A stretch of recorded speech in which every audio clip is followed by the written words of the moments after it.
Hi, everyone. Tom Salemi here. Welcome back to the Device Talks weekly podcast. I hope you're enjoying the 4th of July weekend or week or day or whenever you're listening to this podcast. Perhaps it's already a couple of weeks out. In any case, whenever you've pushed play, you've got a great episode coming your way. Later on, we'll speak with Kevin Hykes. He is CEO of Augmedics.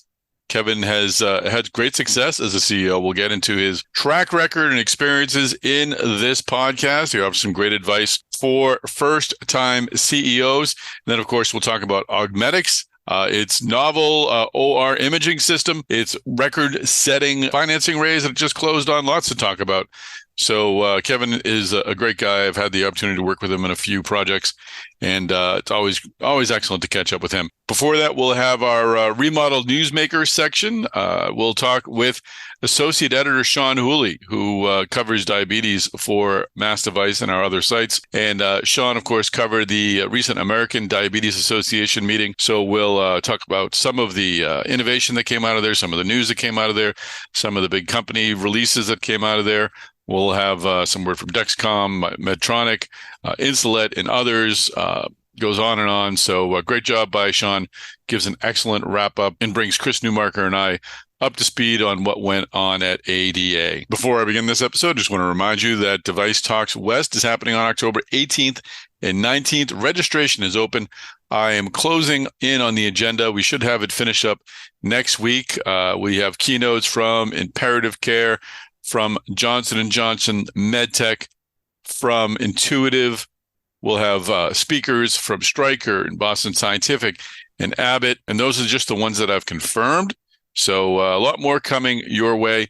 Make sure you take a look at the agenda when it comes out. You can find it all at devicetalks.com. One final programming note, we won't be putting out a Device Talks weekly next week due to the holiday, but we will be publishing the next episode of Boston Scientific Talks, and it features my interview with Mike Mahoney, the one we did at Device Talks Boston.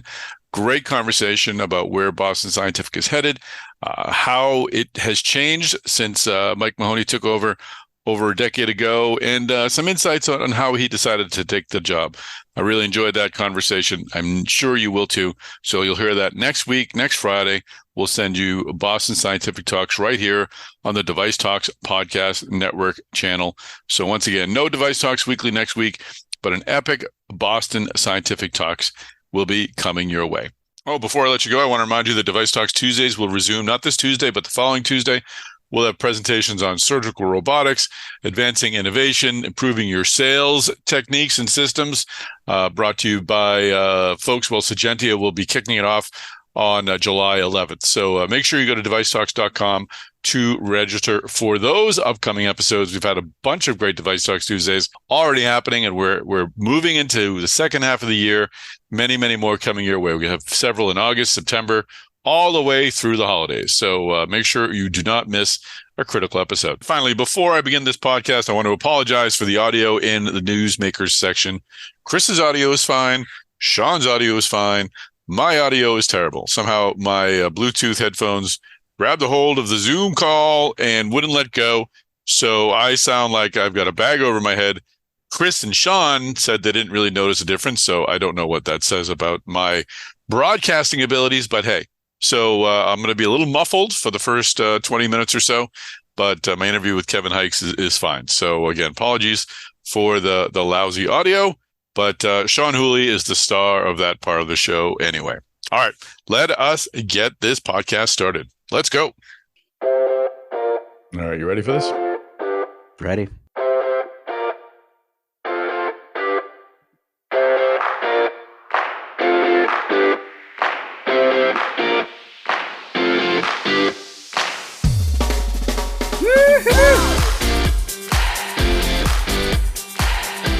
Chris Newmarker, how are you, sir?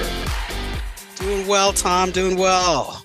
Glad to hear it. So I don't want any fighting, Chris. You know, we brought Sean Hooley, Associate of Mass Device, on here.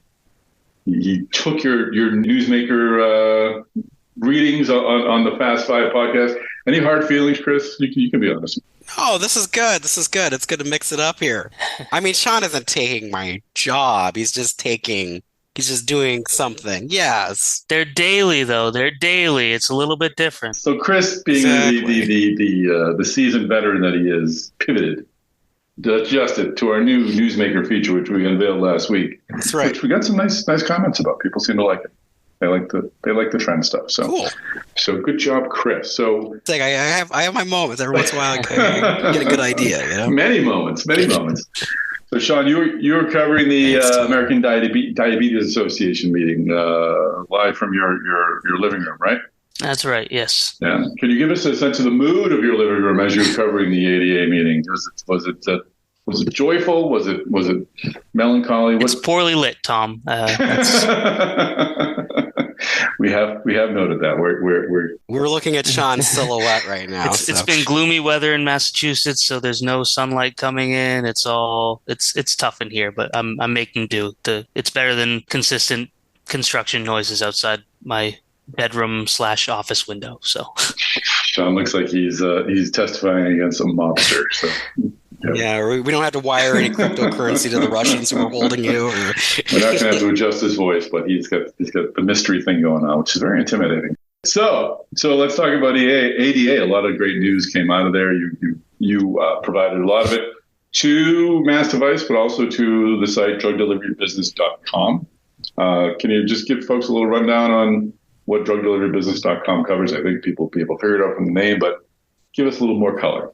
Sure. Well, drugdeliverybusiness.com is, like you said, it's all there in the name. A lot of drug delivery devices. Obviously, insulin pumps are a massive part of it. And to an extent, I've sort of branched it out to diabetes. So even though CGMs don't deliver drugs, they are part of some of those automated insulin delivery systems. It's all part of the process. So a lot of pretty much any diabetes coverage, digital included, is going to be on drug delivery, but also auto injectors, syringes, things of that nature, needle-free vaccine delivery. So all those things are there. But yes, diabetes definitely takes up a large portion of the coverage there. And all joking aside about the mood on the floor, since you weren't actually there at the conference, but you did talk to a lot of people. You did a lot of coverage. What was some of the absolutely. What was some of the feelings that you took away just from your multiple conversations or analysis of the news that came out of the meeting? There were a lot of press releases, a lot of product launches. What was some takeaways?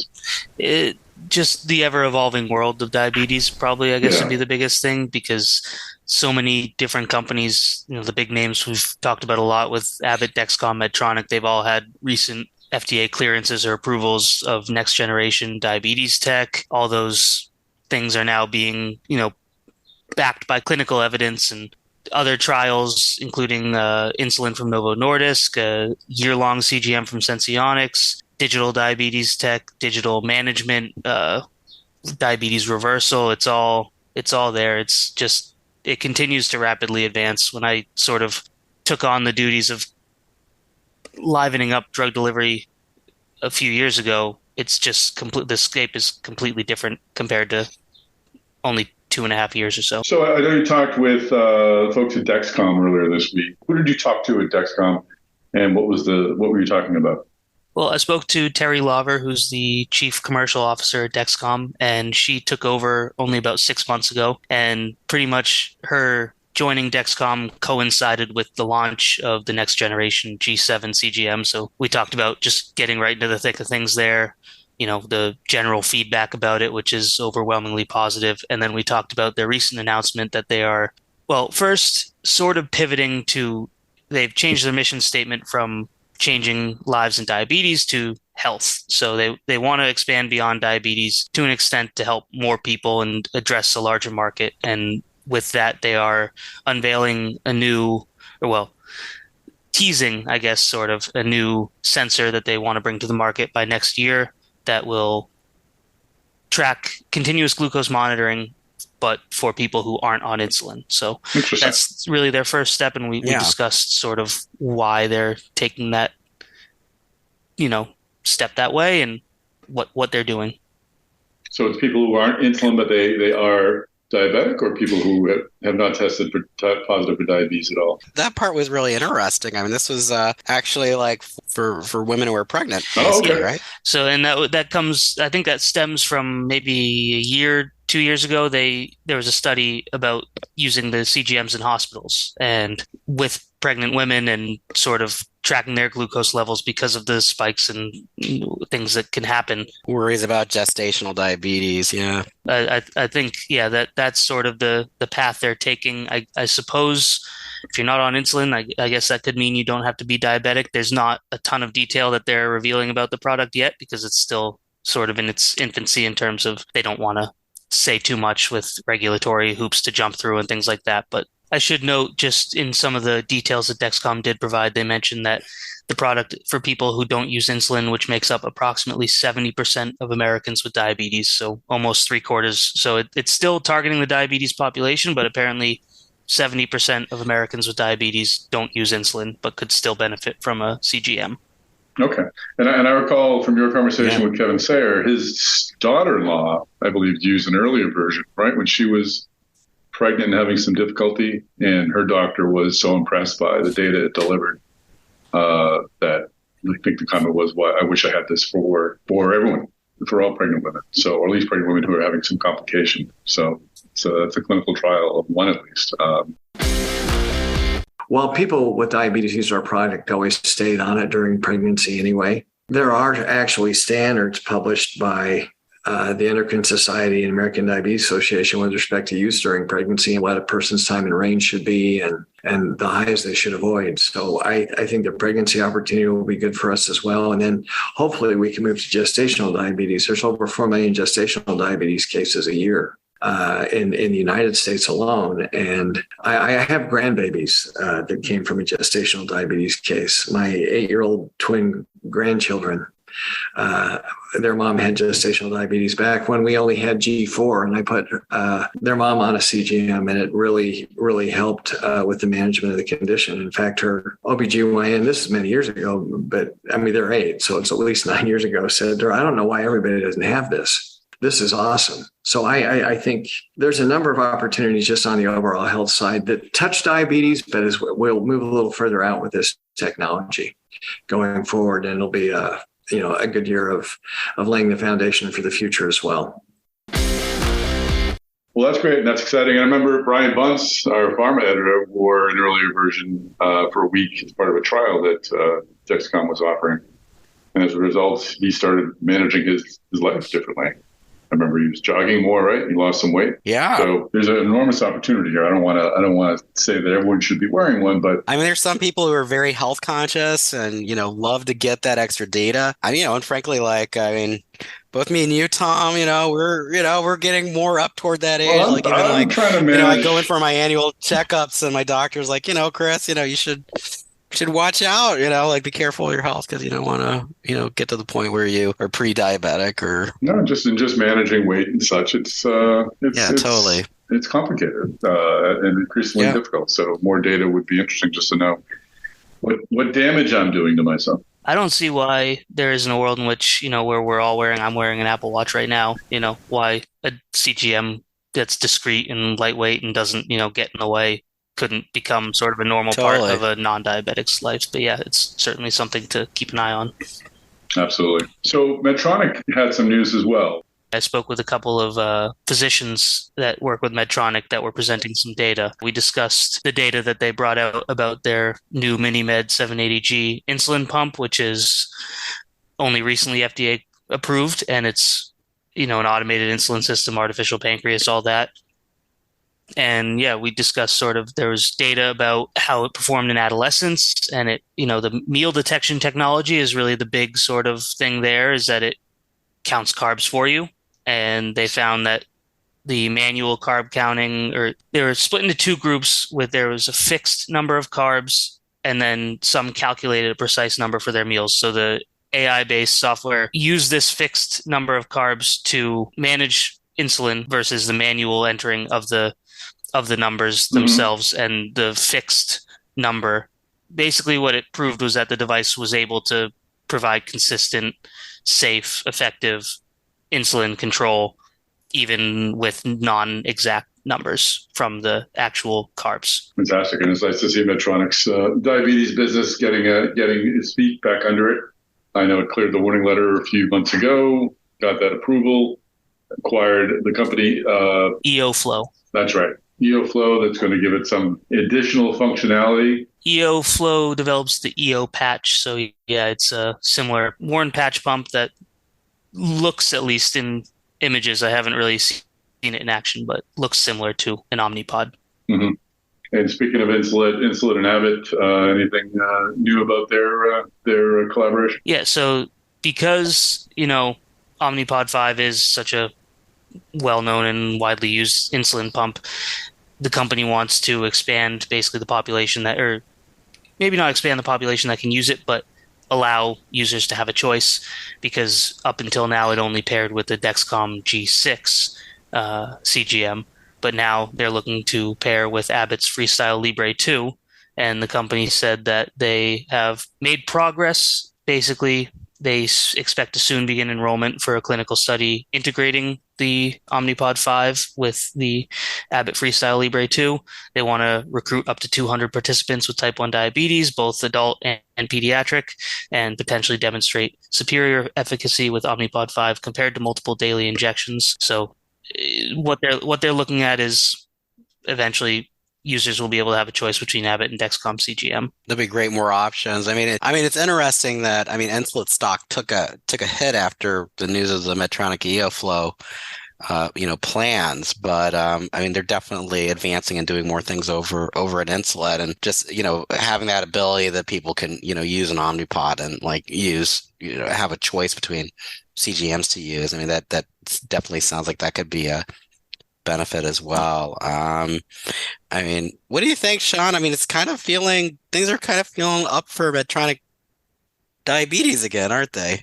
Definitely, and I should say that as you said, the Insulet stock took a hit, as did Tandem's. But I believe the analysts at the time were pretty, not as worried, I guess, as investors were. They said that it shouldn't really have a huge impact on their market shares. But yeah, no, for Medtronic, it's been a wild, year and a half, considering the warning letter was only December 2021, and they resolved it, within a year and a half, all while coming out with next generation technology. They're also talking about a new standalone CGM that they should be coming out with hopefully soon on their front. They have already submitted it for regulatory approval in Europe and the US. So yeah, no, they're on the up, and they're continuing to innovate. And it's considering that there were suggestions that diabetes could be on the chopping block maybe a year ago. The analysts were saying you should spin that out, and they stuck with it. Now they appear to be on the upswing with diabetes tech. So, and frankly, the more competition, the better.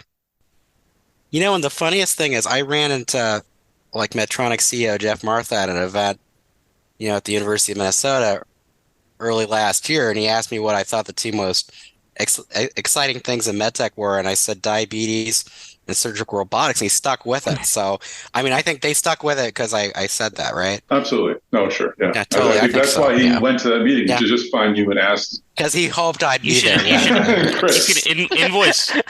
Send an invoice for a consulting fee. Let's talk about sort of the next gen. We're talking about things that people have used, but there's a couple of interesting bits of news from Novo Nordisk and from Senseonics. Two devices that would really, I think, change the game, or devices or a form of insulin that would change the game as to how diabetes can be managed. Excuse me. Definitely. And Novo Nordisk reported a clinical trial that met endpoints with its once weekly basal insulin. So they compared once weekly insulin to once daily insulin, and effectively proved that HbA1c targets were hit, and they were, safe, effective, all that. And so I think, generally speaking, to reduce the burden of just managing diabetes, we talk about it all the time with CGMs and pumps, and with the Medtronic meal detection technology, if you can just enter a fixed number and not have to worry about specifics, and the device can do it for you, even though this isn't a device, it's being delivered with whatever device you choose. But to be able to only worry about your insulin injection once a week compared to once daily or multiple daily, that's quite the improvement. For many people who have diabetes, it's such a consuming disease. There's so many things you have to do to manage it, every day. Just the less that you have to do, I mean, there's a reason why this is such a motivated population of people when it comes to these devices. Absolutely. I'm hoping, 5 or 10 years from now, probably 10 years, but maybe sooner, we'll be looking back at this time and all the time before that as, oh my God, do you remember what people with diabetes used to have to do to manage their care?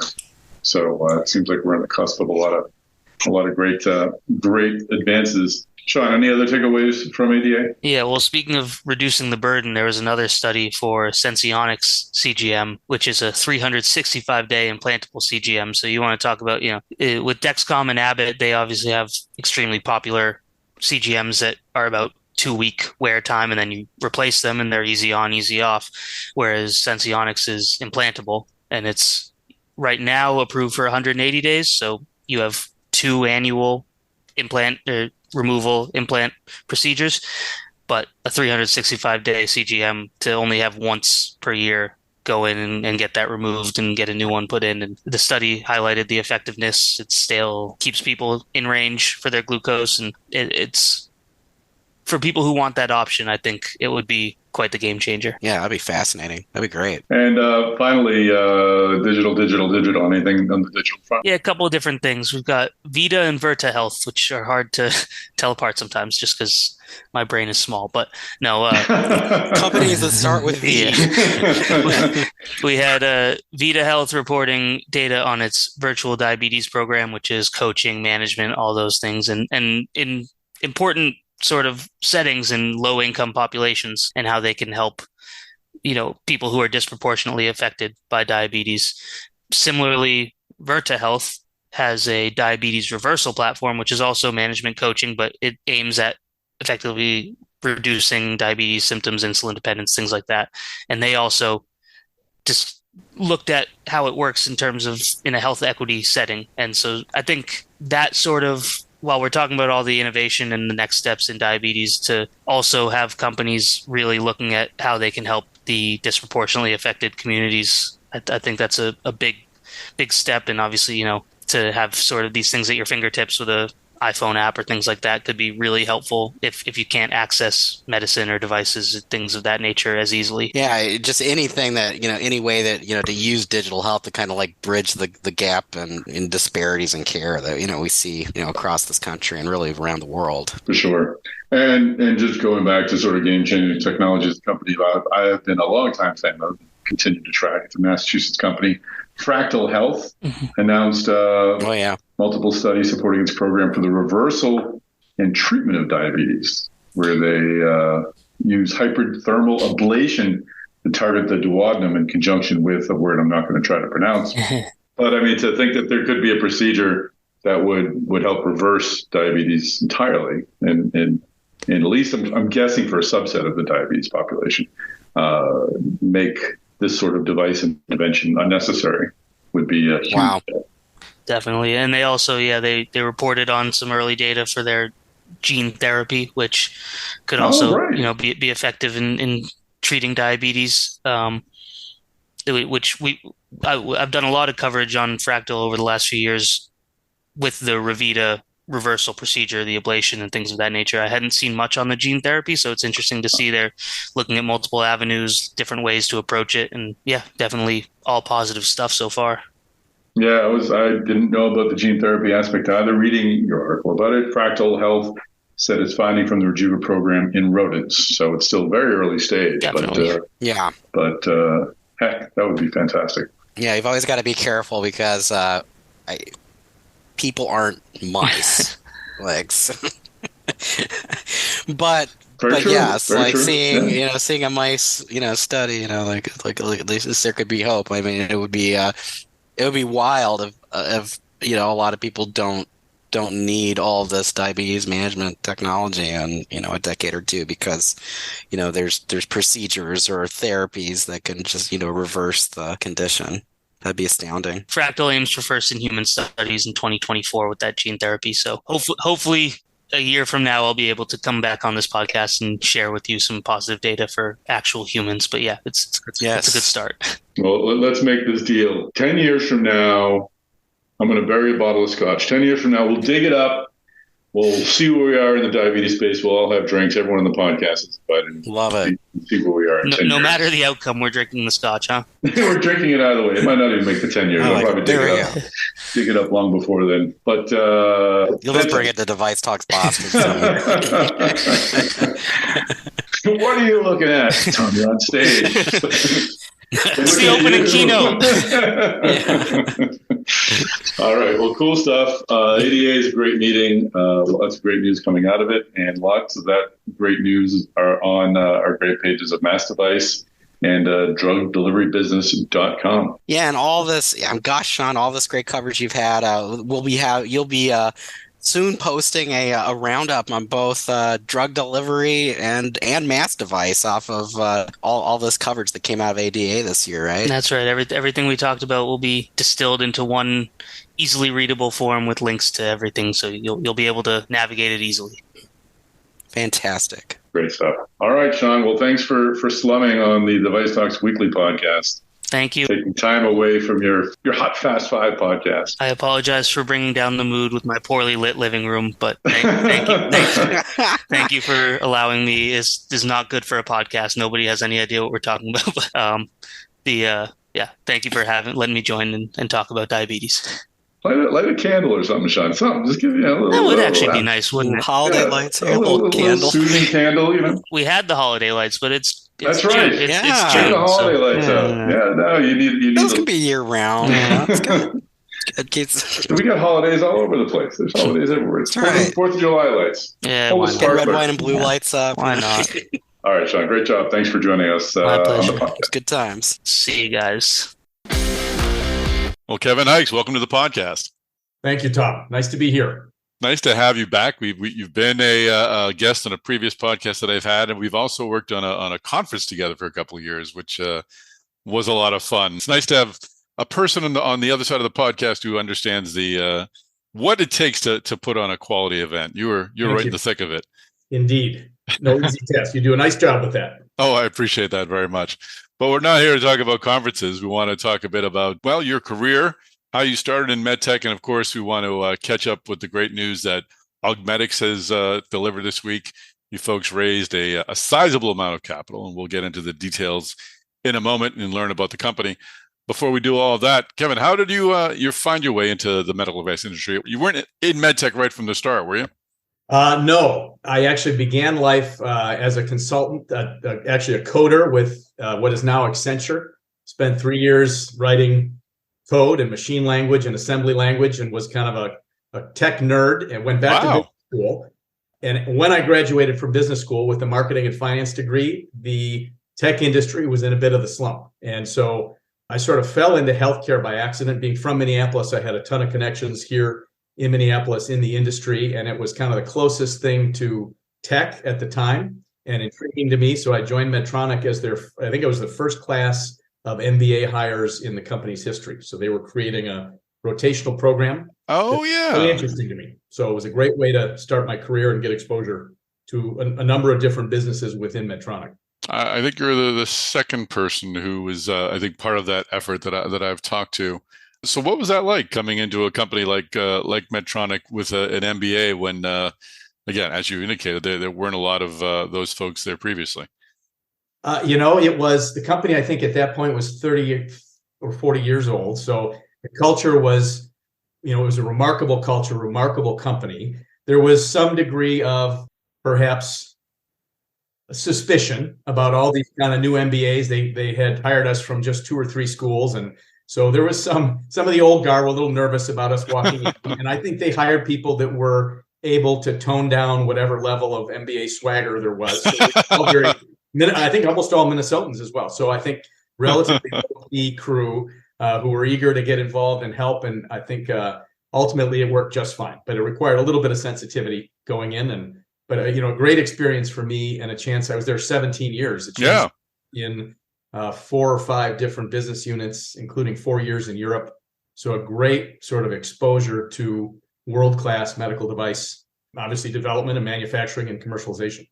So what was it that you enjoyed about the medtech industry? Was it the industry that you were happy to be a part of, or I'm guessing it was both, or was it Medtronic being a place to work? But what stuck? Why did you remain? Yeah, well, and I remember when I was interviewing people talking about how gratifying it is to work in that field. Mm-hmm. And, I kind of accidentally fell into it. I thought the technology was really cool and I kind of liked science and healthcare seemed interesting. So I fell into it. But I remember I very quickly, once I got over fainting in the operating room, which I've done all over the globe and lots of flavors of operating rooms, I'm bomb-proof now, but I began to truly sort of appreciate it for what it is, and it's obviously, all jobs have tough days, but when you're doing something this important for people and you're making a difference in their lives and in their health, it seems to make the bad days are a little better when you're actually doing something good for people. So there's a certain level of emotional sort of salary that you get along with everything else, and that sort of stuck with me. And I think, the fact that I was struck at how hands-on it was, how everyone probably listening to this knows that the Medtech model is bench to bedside to bench. It's lots of iterative, collaborative involvement with physicians. So, the fact that I've been in operating rooms and clinics and cath labs all over the world and have met with, innumerable numbers of patients who have personally benefited, there's a real satisfaction that comes from seeing your work, actually helping a specific person. So that was really important to me. The role of integrity and ethics in this business is unquestioned. It's obviously a great responsibility to work in this industry, and it requires absolute prioritization of patient safety, integrity. And I remember growing up at Medtronic, it was drilled into us that the first question was always, would you treat your mother with this tomorrow? So when we were facing tough decisions about product quality or a manufacturing issue, it was really, we boiled it all the way down to people you love yourself, and would you subject them to this technology? And so, I learned at an early age in my career that that's what ultimately matters, and I've carried that with me throughout my career. And, every staff meeting, every significant meeting I run, even today, 30 some years later, starts with patient safety, as it always did at Medtronic. And I guess the last piece, this is if you're a curious person, this is a fantastic industry in which to work. It's a combination of high tech, but it's a combination of clinical science and anatomy and physiology and pathology. And it's working with really smart people on really interesting and important problems and in interesting places around the globe. So I don't know if you like to travel and you like people and you like cultures, that's kind of an extra icing on the cake in a lot of the jobs that I've been able to secure in the industry. You were there, you mentioned, for 16 or 17 years, and you said you became aboard as one of that first MBA class. I'm just thinking about where Medtronic was finally when you left in 2008. It had become, by that point, it was such a large company. It would acquire Covidien, 6 years later. It was already a global company. What was that? 16 years, I guess, would sound like a long time to some people, especially people younger in their careers. But in the scheme of things, and I think in the scale of growing companies, it's not a long time. Is it, for a company to grow from where it was when you joined to when you left? What did it feel like, a rapid growth to you? Well, yeah. And I was actually there, fortunately, I think it probably quintupled in size when I left. It was probably 15 or 16 billion. It's now obviously much, much bigger than that. But, the culture was intact, but it added a number of very important businesses along the way. So to me, I changed jobs every 4 years and was in different parts of the world and different parts of the human body and different technologies. So to me, it flew by. And, I didn't, when I finally left, it wasn't because the company had changed. I just sort of had this itch and had it for 5 or 6 years to try something small and nimble and dynamic. I didn't quite know what that meant, but I ultimately just decided it was time to give that a try. And that's what led to my departure, not any dissatisfaction with the company itself. Sure. Understood. Well, let's talk about that transition. So you went to Viziogen, which was a very cool ophthalmic device company. Were you looking for any sort of opportunity? Did you have a particular interest in that space? What drew you to Viziogen, and how difficult was that decision to leave Medtronic, as you said, a place where you were happy? Practically speaking, I was reporting to the CEO of Medtronic, and I had an ironclad Minnesota-style non-compete that prohibited me from working in any business the company was in or any business they were debating getting into in the near future. And I had exposure to a lot of that. So I intended to honor that. People at the time were kind of going to California and cheating on their non-competes, but I wanted to honor the non-compete, which left me with teeth and eyes. I've joked about it before, but the teeth were all in Switzerland at that point, and the eyes were all in Irvine, California, the ophthalmology industry. So, to some degree, my fields were limited, and I looked at a lot of stuff. But I finally was approached by a very promising company based in Irvine, California, with a promising intraocular lens, really good investors, looking not for a CEO, but for a number two, kind of a commercial leader to help take the product to market. And so it just sort of fit. And I got really good advice at one point from a mentor who said, look, there were people calling me to be the CEO of a startup, but they weren't very good startups. And this mentor said, look, you're way better off starting your career in that space as a strong number two with a really good board and building the relationships you need to potentially lead something in the next cycle. Because they said, look, the quality of the startup matters, the likelihood of something good happening, as risky as they all are, it's the good stuff happens to the better ventures that have good boards, good syndicates, access to capital, working in the right markets, et cetera. So I took that advice and became a number two, moved my family to California, and had a terrifying but thrilling ride for 3 years before the company was acquired by Abbott. So did you have a sense when you made that move that it would be acquired that quickly, or did that surprise you? No, that was a surprise. And I'd been warned not to, and I give this advice still today. You shouldn't move into startups from big company med device because you think you're going to get rich or you're going to hit a home run. You need to do it for the right reasons, which I think are, the thrill of the chase, the fast pace, the shortened cycle times, the chance to be, in the cutting edges of technology in our field. Those are the right reasons to do it. And if you pick the right startups, eventually one of them, something good will happen. Interesting. You can't come out of one of the big companies and expect to make $1 million 2 years later. It just doesn't happen, and you wouldn't want to plan your life that way, I don't think.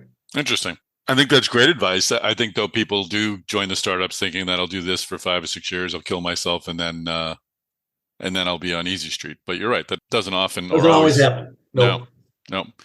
So how did you find your way to Cameron Health by that point? That was an area that Medtronic probably had a little bit of interest in, but your non-compete, I guess, had expired at that point. Yeah, and one of my roles at Medtronic, I was the commercial lead for the defibrillator business, which at the time was maybe Medtronic's biggest business on a standalone basis. But I knew the field well. I was approached by some investors actually who were based in Orange County and Newport Beach, who had an investment in Cameron Health and were making a change. And so it sort of, through my networking out there and through the really strong board members at Visiogen, I was connected with this other group of investors, none of whom I knew, and brought in to take a look at that. And as is typically the case for a first-time CEO, it had some hair on it.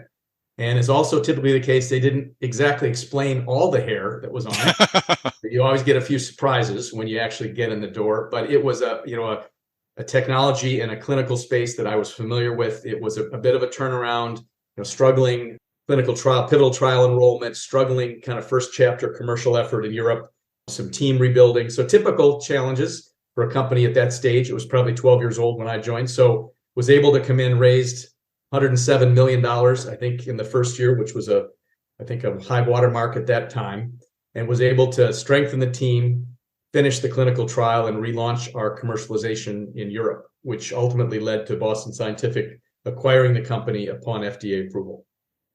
And what was that experience like let's just talk about being CEO first, and I'd like to talk about the acquisition after, but what surprised you about being CEO? What was maybe something that you hadn't anticipated being responsible for having to do, being the person in charge? It's a good question. I think I was relatively well prepared at that point because I'd watched my former boss at Visiogen, Reza Zadno. I'd watched him in action for a year, and I sort of knew what I was getting myself into. Cameron Health was much bigger. It was 300 some employees and burning a ton of money and building defibrillators themselves. So it was from a capital standpoint, it was a voracious consumer of cash. And so that was staggering me to me to get into it and understand what it took to keep the lights on was sobering for sure. The challenges themselves were familiar, the commercial challenges, the clinical trial enrollment. So that part, while not easy, was at least familiar. I think, the biggest thing for me, and this was a feeling I didn't have quite the same when I ran that business at Medtronic, was just the the tremendous sense of responsibility I felt for the patients that got this device, because I knew everyone that touched it, that built it, that developed it. It was built in the building underneath my office. And so when you hear about a 16-year-old kid, there were a lot of young adults getting this device because it was an extravascular ICD. And young adults that get an ICD, the Achilles heel is the lead failure over the course of their life. So having an extravascular lead, bought them years and years of avoidance of all the complications of defibrillator lead failure. So we had lots of teenagers and young adults getting our device. And I remember, when we had quality issues, when we had problems, it was a huge weight on my shoulders. And it comes with this business, yes, but when you're the CEO of a small company that's producing a life-saving therapy like that, it's especially weighty. I would think so. Maybe the biggest surprise that I remember today. Yeah, the buck can't go anywhere else, right? No, it stops right there. So you did, as I mentioned, as you mentioned, you were acquired by Boston Scientific. You'd been CEO for a couple of years. Mike Mahoney, who we had about Device Talks Boston, had just become CEO, I think, of Boston Scientific at that point. What was it like negotiating the sale of that company? I remember you had interviewed Mike Mahoney at the conference we referenced in Minnesota a couple of years ago. I think I did. You guys, you had a good conversation. Yeah, it was very cordial. And the broad brush strokes, Boston had a structured option. So a fair amount of the deal was already predefined. There were some areas we negotiated, but it was largely the broad brush strokes were already in place. And it was a matter of sort of putting a bow on it and affecting the transition. So I don't remember that. Mike is a great guy. He was actually, when it was acquired, he was technically still in a holding pattern because of his okay. But obviously great to get to know him early in his career there, and exciting to watch what he's done. Remarkable. But it was a very, I think, a collaborative arrangement. I stayed on for 6 months and a day at Boston and sort of tested whether I wanted to go back into big companies, and quickly arrived at the conclusion that startups were probably better suited to me and my sort of interests and pace and maybe short attention span. Amen to that. And when you and I got to know each other, you were the CEO of Medtech, which was a very early stage company there. So you led two companies as CCO and CEO that were more later stage, going into commercial, if not commercial.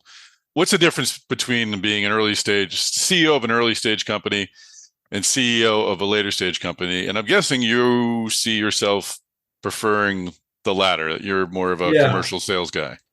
Yeah. So Medtech, of the 5 CEO roles, that's the only one that was early stage. It was meant to be a 6-month interim CEO role. I was actually working for Versant Ventures as an operating partner. They dropped me in for 6 months to help capitalize the business and, in theory, hire a successor. And I learned the hard way to beware the 6-month interim executive. And obviously, it was all with positive intent, and it was a good experience. But I realized quickly it's hard to extricate yourself from an interim role, especially when you raise money. The new investors then expect you to actually stick around and put the money to work. So it was interesting. I learned, it was an important lesson that I learned, regarding those sorts of roles. It was also important for me to learn how much less value I thought I could add to a company at that stage. What they really needed, and what we had always intended to bring in very quickly, was an R&D stage or development stage CEO, and somebody who was, had an engineering background, was versed in first-in-man trials and early clinical trials and pivotal trial design. And, I knew all those things. I'd done some of them, but this was really, I felt like a fish out of water some days. And so I didn't get the same. It's a fascinating field. It was a kind of a moonshot approach to treating type 2 diabetes by denervating the liver. Remarkable sort of clinical data. Even now, I'm still on the board of that company, but I felt a little bit out of place and like I couldn't really help the way I would like to. So when I finished that, I'm still obviously involved 10 years later, but when we did hire the right stage CEO to come in, I was reminded that it's really not sort of where I should be spending my time or where I can add a lot of value. My wife called it sitting on the egg. I wasn't very good at that for lots of reasons. That's a great one. So we'll wrap up with your background because I want to get into Augmedics. But you went to Relievant Med Systems, which was a later stage company, and then Barty Diagnostics, which would quickly go on to be acquired by Hillrom. I don't know how much you want to talk about Relievant, that experience, or if you want to get right into Barty, but it seems like you have a bit of a track record of becoming CEO of a company and having it get acquired within a couple of Oh, years. yeah. Are you that good, Kevin? Yeah. I can't claim any credit. Barty was an ECG-based patch monitor. It was a space that at that time in 2020 was of great interest. It was kind of one of the early interfaces between digital and medtech and telehealth and sort of these pipelines to home monitoring. And for those reasons, it was an intriguing space. I was thrilled to get that opportunity.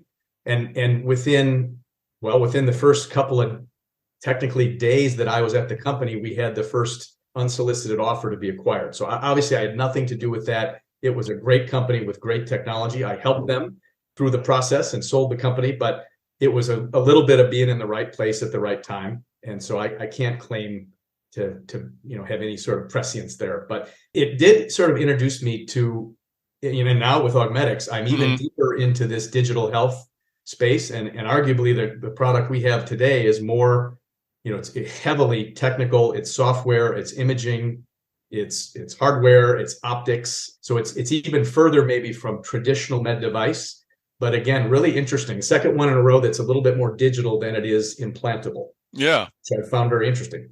Well, let's roll into Augmedics. It's a great segue. Tell us a bit more about the company. It's an AR surgical navigation company. What was it about the technology and the opportunity that appealed to you? Why did you take the job as CEO?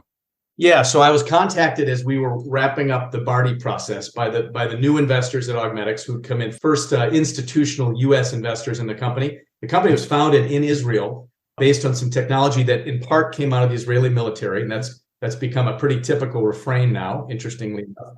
And it was inverted into the U.S. in 2019. But effectively, it was the first, and it was, in fact, in 2019, the first FDA-approved augmented reality application in surgery. And what it does is it allows the projection of a CT image into a heads-up display system that a surgeon would wear on their head, and allows for the first time for a surgeon using spine navigation to actually look at the surgical field and not to have to look away from the surgical field at two-dimensional screens across the room. And navigation has been around for 20 some years. Medtronic is the market leader. They invented it in 1996, but it's never topped 20% market penetration.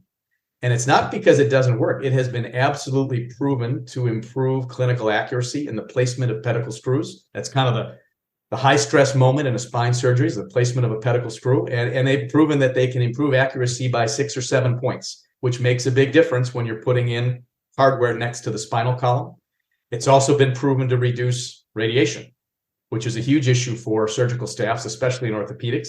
And it's clearly a facilitator of minimally invasive approaches to spine surgery. But for a number of reasons, the technology was never broadly adopted. And so today, only 1 in 5 physicians use it, and they only use it on about 18% of the procedures.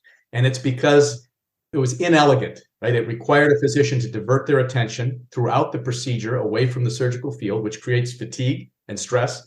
It requires physicians to stay. There's cameras overhead that monitor the procedure with optical trackers, and anytime somebody leans into the surgical field, navigation experience stops. There were other issues around sort of the user interface itself. It required a physician to create a 3-dimensional sort of mental model of the spine as they looked across the room at 2-dimensional images. And so it was really the barriers to adoption. It was not a terribly intuitive system to use, and it remains that way today. And it also cost $700,000 or something. So for a lot of reasons, it was sort of stalled out for the last 20 years. So enter sort of augmented reality and AI, and you now have the tools to make this very legitimate concept, proven concept, much more accessible and to change the cost-benefit balance. So it now costs a lot less in attention and in learning curve and in distraction and in money to use this technology than it has for the last 26 years. So the benefits have always been there. We're making them much more accessible in the hope that 80% of these procedures can now take advantage of the clinical benefits. So the xvision was launched in 2020, correct? That's right. Yep. And I'm looking at a picture of it right now. And obviously this is a podcast. We'll have some links to your site so people can take a look if they want. Describe it for it. It looks like a headset, but goes over the top of the head with the visor on one end and the something on the back of the head on the other. The processing systems in the back. Yeah. So it looks actually quite similar to surgical headlights, Okay. surgical loops. So the form factor is pretty familiar. This obviously weighs more than a pair of surgical loops would, because you literally have the entire stealth station, the Medtronic legacy system that has 80% market share. Israeli team managed to shrink that and effectively put it on the physician's head, which eliminates the need to look away from the surgical field. It eliminates the overhead disruption from the cameras. It allows you to see a three-dimensional image of the spine rendered in precise sub-millimeter accuracy directly onto the patient. And so literally the sense that you're looking through the patient's skin. So it's quite remarkable. And most physicians who first put this on their head swear, because they cannot believe what they're seeing. It kind of creates that sort of moment. So the very long answer to your question is, when I saw the technology in action, it was jaw-dropping. So I'm looking at the image I was hooked. Looking at the image that came is also on the press release, and I guess that's so it's an image of what you can see when looking through the headset. There's a circle and you can see the spine in there. So I thought that was actually a representation of what was seeing after the patient had been opened. But this is something that they're seeing. The patient hasn't been opened. Without ever touching the skin. Nope. Wow. And interestingly, we've been at this, 2020 was not a great year to launch anything. No. They struggled valiantly, learned a lot of lessons. And so we sort of relaunched this last summer. So we're really 12 months into chapter 2 of the commercial effort. And what we've been seeing is some very interesting trends. Right now, if we look at the users of this system, 60% of them were using Medtronic Stealth or one or two other systems, largely Medtronic, and switched to our system. So they were navigators who were willing to put up with the hassles because they believed in the value of navigation. But interestingly, the other 40% of our users were physicians who were in centers that had navigation, but they were choosing not to use it and did not navigate until Augmedics came onto the scene. And so we think that's really important, where 80% of the procedures and physicians today are not using navigation. That's a pretty important proof point, we think, in the value we're creating with this technology. Putting the imaging aside and the oh wow factor aside, surgeons who are using this, how is it being represented in the surgery? Are you seeing that they're doing a better job with the procedures? Are they faster? What sort of value is xvision providing to surgeons and to hospitals that are using the system? Yeah. So the data, so like the legacy systems today that consist of a tower of equipment and the overhead cameras and the screens on the wall, we have demonstrated that our navigation system is as accurate as the best-in-class Medtronic Stealth system. So they are achieving that same accuracy improvement than they might have using a traditional nav system.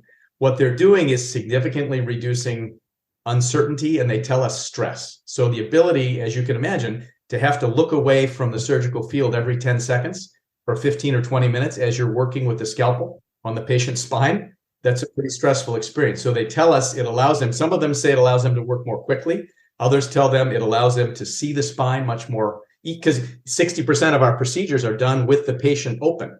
Wow. So it's not just an MIS tool. They actually find that they can see all of the spine, even if only the top of it is exposed. So, it's a combination of accuracy, of X-ray reduction, certainly of comfort. And what we are seeing is health systems around the United States are using this in a way that they use robotics to market their practices and their service lines as cutting-edge, world-class spine programs. Is the cost of xvision part of the regular reimbursement payment, or do you have your own reimbursement code if the system is used?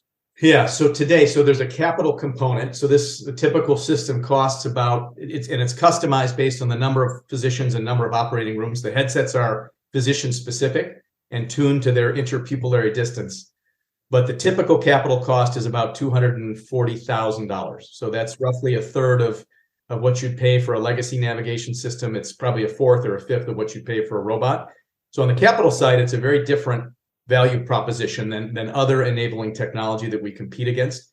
On the clinical side, there's a per case disposable. It ranges between $1,800 and $2,000 per case. That's paid for out of the DRG, like all other navigation disposables and robotic disposables. So despite 20 years of effort, Medtronic and others have been unable to secure any meaningful additional reimbursement for the use of these technologies. Thankfully, these are well-reimbursed procedures, and so the physicians and the systems see this as as a worthwhile investment in their procedures.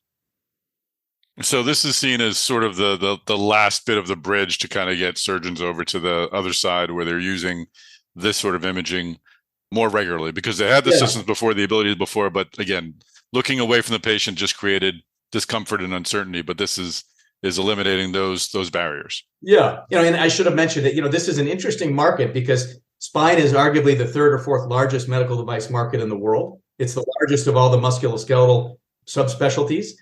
But at $7 billion in the US, it is almost undifferentiated. And so the reason navigation and robotics sprung up in spine, in part in spine, is because that was the tool through which the device manufacturers would add value and differentiate their hardware offerings. It's not about the hardware as much as it's about the tools they provide for physicians to use the hardware and to use it effectively and most accurately. So, that's the opportunity in this field. The reason there's so much focus on enabling tech like ours, like robotics, is that it allows these companies to create interesting bundles of product and value and clinical value to sell to physicians. And it's not just the screws themselves or the plates or the rods, which perhaps I'm simplifying, but a lot of that is relatively commoditized, unfortunately. Where do you fit into the whole digital surgery realm? We've talked about, surgical robotics. We've talked about other imaging systems, other sort of 3D kind of GPS for surgery sort of systems. There's a lot of different approaches to this.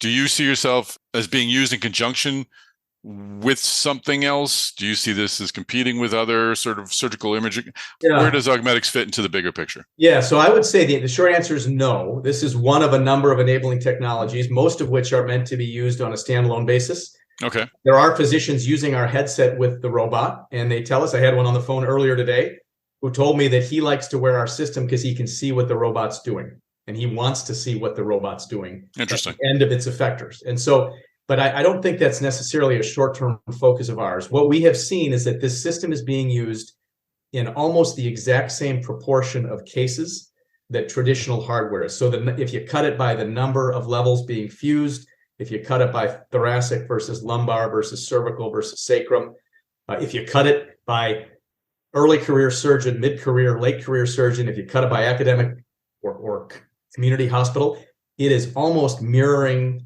today's the distribution of surgical procedures. So it does not appear so far to be a niche, and nor are we trying to position it that way. What I would say is, and the robots are probably today's robots are most often used and perhaps deliver the most value in extremely complex cases. So in deformity cases, in complex revisions, that's where we see the robots being used. That's it's a 10 to 15% of the procedural market. We are also used in that part of the market, but it's not someplace we focus. And we understand that's probably where robots will find their greatest value in the short term. So we're happy to lead them that part of the market and to surgeons and patients in sort of the bread and butter thoracolumbar degenerative spine market, which is 85% of the total. Interesting.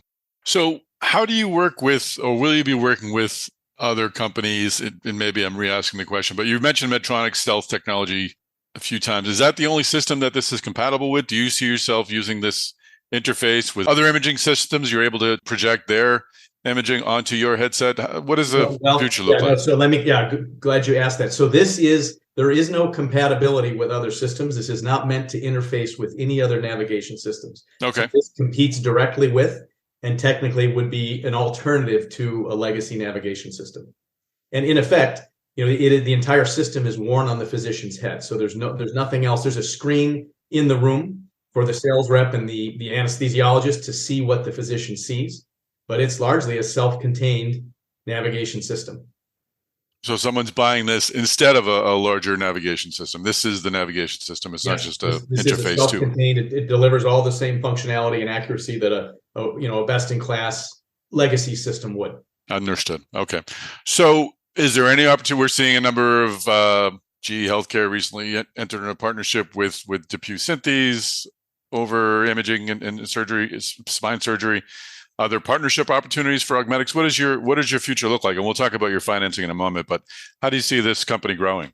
Yeah, I think that's a great question. We have a number of conversations underway. We have a number of agreements already in place. We're sort of piloting some things to understand how best to expand our footprint in the market. What we've learned, at least in the short term, is that we need world-class clinical and sales resources in our cases supporting our technology. And we think in the short term, that's a burden, of course, it's expensive, but that's a critical adoption driver for us. We think you can't skimp on that. You can't borrow somebody's distributor or sign a relationship with someone else that doesn't care as much about the technology. We think, and thankfully we have access to the capital we need to do that directly, at least in the short term.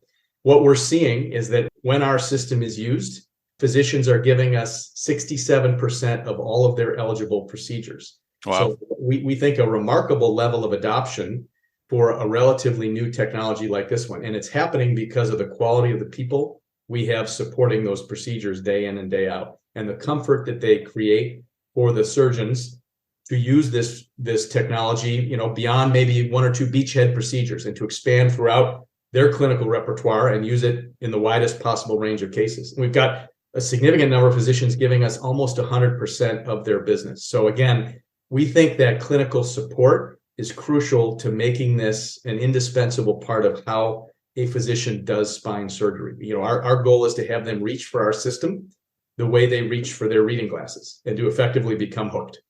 So we don't have that perfected yet, but we're on to something, and we're certainly seeing that very dynamic in certain parts of the market. And our goal now is to try to understand it and operationalize it and roll it out across the full spectrum of our sales teams and clinical sites. Great. Just final question. As I've mentioned a couple of times, you recently closed on this week, announced closing on an $82.5 million Series D financing. Round was led by Dallas-based CPMG and Avidity Health Capital as a syndicate partner. You've talked a little bit about what you would like to do with the money, but maybe share a little more with that if you're going to be hiring folks. But before you get into the plans of what you'll do with the money, talk about raising the money. It's not a great market out there for raising capital. How much of an effort was this? Well, this was a heavy lift. Probably of all I haven't counted, but of all the fundraisings I've been part of, this was probably among the toughest because of the macro environment. Yeah. And we're thrilled to add, these are two very sophisticated Medtech, PE, and VC firms that invest in enabling tech. So it was a very rigorous and diligent process. We're thrilled to add them to the two other significant US PE firms that were already invested. What we believe is that 82 million is the largest orthopedics raise since 2012. Wow. I think the largest healthcare AR VR raise in history. So this is a brutal environment, and very few opportunities are getting access to capital. So the fact that we were able to raise this much, we think is a testament to the opportunity and the team and the technology. So we're thrilled that the market has signaled their support for us and has given us access to this capital. And what are your plans? And how would you describe Augmedics to someone asking? Are you a medical device company? You said digital health. I don't know if I see it's more like digital surgery. We can throw around terms all the time, but is this a medical device company? Is this just the newest type of medical device out there featuring AR, or is it something different? Is it more of a tech company? And so that's a great question. So there are no shortage. This is a very noisy environment, right? There are no shortage of companies. Almost every week, somebody announces that they're doing something with AR or VR. Very few of the companies in our space, in orthopedics or spine, using AR and VR are actually navigating surgery. So many of them have tools for education or for training or for surgical planning. There are currently 5 approved companies in the US besides Augmedics to do spinal navigation using some sort of novel visualization tool. Augmedics just treated our 4,000th patient this week. We just implanted our 20,000th screw. The 5 other companies in our space, we believe, have not treated together more than 50 patients. So we are far and away the leader. And we believe, importantly, many of those other competitors are using off-the-shelf consumer technology. And thankfully, the founder and the technical team, before I arrived, made the decision to develop a purpose-built medical device. So we are not borrowing Microsoft HoloLens or Magic Leap or the new Apple glasses. This is a purpose-built, optimized medical device that is specifically designed for surgery. And there are a number of reasons technically that's important. There are things that we put into our headset that Microsoft would never put into a consumer-grade gaming system. There's issues like the the focal point of a gaming system is at infinity, whereas a surgeon's focal point is typically at 50 centimeters. And what that means is a surgeon wearing Microsoft HoloLens trying to do surgery, his eyes are constantly accommodating to pull the focal point from infinity into 50 centimeters. So there are things like that. And the fact that a surgeon wearing Microsoft HoloLens has to look down at a 30-degree angle throughout the procedure, which is tough on their neck because it's set up for a straight line of sight to the horizon. So lots of stuff like that we think it has to be a medical device. It has to be purpose-built and controlled by our company. The other challenge you have when you use an off-the-shelf consumer tech is that every time Microsoft changes that platform, you're stuck having to update your FDA approval. Right? You no longer control the technical platform. We're obviously in a highly regulated industry, but consumer tech and education and industrial applications don't have those constraints. So those technologies iterate much more rapidly than what you typically see in med device because of our regulatory burden. So for all those reasons, we think it is in fact a medical device, and we think it has to be. And final question, how do you grow? I mean, we can joke, the next time I'll talk to you, it'll be after you've been acquired. You've been given that you're the CEO, but you mentioned private equity investors. Obviously, they bring deep pockets. Is this something that you see as a publicly traded company that expands with other products? Is this a product or is this a company? What does Augmedics look like, you think, in a few years? Great question. So we are building this as a standalone platform. We think that we can be profitable as a standalone platform. We will consider expanding into adjacent clinical applications, and there are a number of them. They come up all the time that are of interest to us. We will eventually expand geographically. We haven't done that yet either. So for the moment, we're focused on spine. Thankfully, it's one of the largest markets in the world. But this money will be used to further iterate our technology and to preserve that technical lead that we believe we own in this market. And maybe more importantly, to extend our commercial footprint and to hire more sales reps, more capital reps, more clinical reps, and expand our coverage in the US. We're in about 22 states, 70 plus institutions, including many of the most notable academic and community hospitals. So we have a long way to go. We're thrilled to get money to do both those things. Those are not inexpensive endeavors, either the technical one or the commercial one. And we're thrilled to be able to continue to build our leadership in the space. So we're hopefully not going anywhere. Maybe we'll take it public at some point if that's the right way to raise capital. Mm-hmm. But we're going heads down. Thankfully, we're going to put this money to work for the next 2 or 3 years and try to build a very healthy, sustainable business and one that makes a difference in patients' lives. Fantastic.